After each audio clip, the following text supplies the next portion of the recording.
नमस्कार दोस्तों। एक बार अयोध्या में राघवेंद्र भगवान श्री राम ने अपने पितरों का श्राद्ध करने के लिए ब्राह्मण भोजन का आयोजन किया। ब्राह्मण भोजन में सम्मिलित होने के लिए दूर दूर से ब्राह्मणों की टोलियां आने लगी। भगवान शंकर को जब यह मालूम हुआ तो वे कौतूहलवश एक वृद्ध ब्राह्मण का रूप धरकर ब्राह्मणों की टोली में शामिल होकर वहां पहुंच गए और श्री राम जी से बोले, मुझे भी भोजन करना है। अंतर्यामी भगवान श्री राम बूढ़े ब्राह्मण को पहचान गए और समझ गए कि भगवान शंकर ही मेरी परीक्षा करने यहाँ पधारे हैं। ब्राह्मण भोजन के लिए जैसे ही पंगत पड़ी, भगवान श्री राम ने स्वयं उस वृद्ध ब्राह्मण के चरणों को अपने कर कमलों से धोया और आसन पर बिठाकर भोजन सामग्री परोसना शुरू कर दिया। छोटे भाई लक्ष्मण जी भगवान शंकर को जो भी वस्तु परोसते, शंकर जी उसे एक ही ग्रास में खत्म कर देते। उनकी पत्तल पर कोई सामान बचता ही नहीं था। सभी परोसने वाले उस बूढ़े ब्राह्मण की पत्तल में सामग्री भरने में लग गए, पर पत्तल तो खाली की खाली ही नजर आती।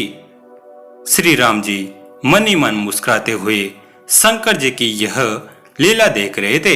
भोजन समाप्त होते देख महल में चिंता होने लग गई। माता सीता के पास भी यह समाचार पहुंचा कि श्राद्ध में एक ऐसे वृद्ध ब्राह्मण पधारे हैं जिनकी पत्तल पर सामग्री परोसते ही साफ हो जाती हैं। श्राद्ध में आमंत्रित सभी ब्राह्मणों को भोजन कराना भगवान श्री राम की प्रतिष्ठा का प्रश्न बन गया। माता सीता भी चिंतित होने लगी। जब बनाया गया सारा भोजन समाप्त हो गया, फिर भी शंकर जी तृप्त नहीं हुए, तो श्री राम ने माता अन्नपूर्णा का स्मरण कर उनका आह्वान किया। सभी परोसने वाले व्यक्ति वहां से हटा दिए गए। माता अन्नपूर्णा वहां प्रकट हो गई। शंकर जी की सुधा केवल माता अन्नपूर्णा ही कर सकती हैं। शांत श्री राम जी ने माता अन्नपूर्णा से कहा, अपने स्वामी को आप ही भोजन कराइए। इन्हें आपके अतिरिक्त और कोई तृप्त नहीं कर सकता। मां अन्नपूर्णा ने जब अपने हाथ में भोजन पात्र लिया तो उसमें भोजन अक्षय हो गया। अब वे स्वयं विष्णुनाथ को भोजन कराने लगी। मां अन्नपूर्णा ने पत्तल में एक लड्डू परोसा। भगवान विष्णुनाथ खाते खाते थक गए, पर वह समाप्ति नहीं होता था। मां ने दोबारा परोसना चाहा तो भगवान शंकर ने मना कर दिया। शंकर जी हंसते हुए ढका लेने लगे और बोले, तुम्हें आना पड़ा, अब तो मैं तृप्त हो गया। मां अन्नपूर्णा काशी में अधीश्वरी हैं, इसलिए वहां एक कहावत प्रचलित है, बाबा बाबा सब कहे माय कहे न कोई, बाबा के दरबार में माय कहे सो होई। जिस प्रकार भगवती अन्नपूर्णा द्वारा भगवान शिव की पत्तल में परोसी गई मिठाई बार बार खाने पर भी कभी घटती नहीं, उसी प्रकार अच्छी नीयत से कमाया हुआ धन कितना भी खर्च करने पर घटता नहीं और खराब नीयत से अर्जित धन कभी ठहरता नहीं, साथ ही दुख का कारण भी बनता है।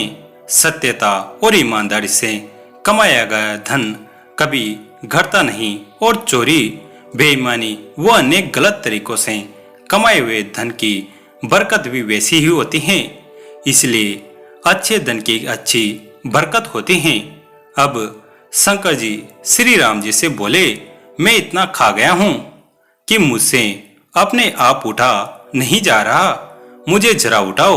हनुमान जी अपने स्वामी का कार्य करने के लिए आगे बढ़े और शंकर जी को उठाने लगे, परंतु वे उन्हें उठा नहीं सके। श्री राम जी ने लक्ष्मण जी से शंकर जी को उठाने के लिए कहा। अनंत के अवतार की शक्ति भी अनंत होती है। लक्ष्मण जी ने शंकर जी को उठाकर एक पलंग पर लिटा दिया। अब शंकर जी ने कहा, मेरा मुख और हाथ धो दो। माता सीता ने जैसे ही मुख धोने के लिए जल दिया, शंकर जी ने मुख में पानी भरकर माता सीता पर कुल्ला कर दिया। माता सीता क्रोध होने के बजाय हाथ जोड़कर शंकर जी से बोली, आपके उच्छिष्ट जल से मेरे ऊपर गिरने से मेरा शरीर पवित्र हो गया।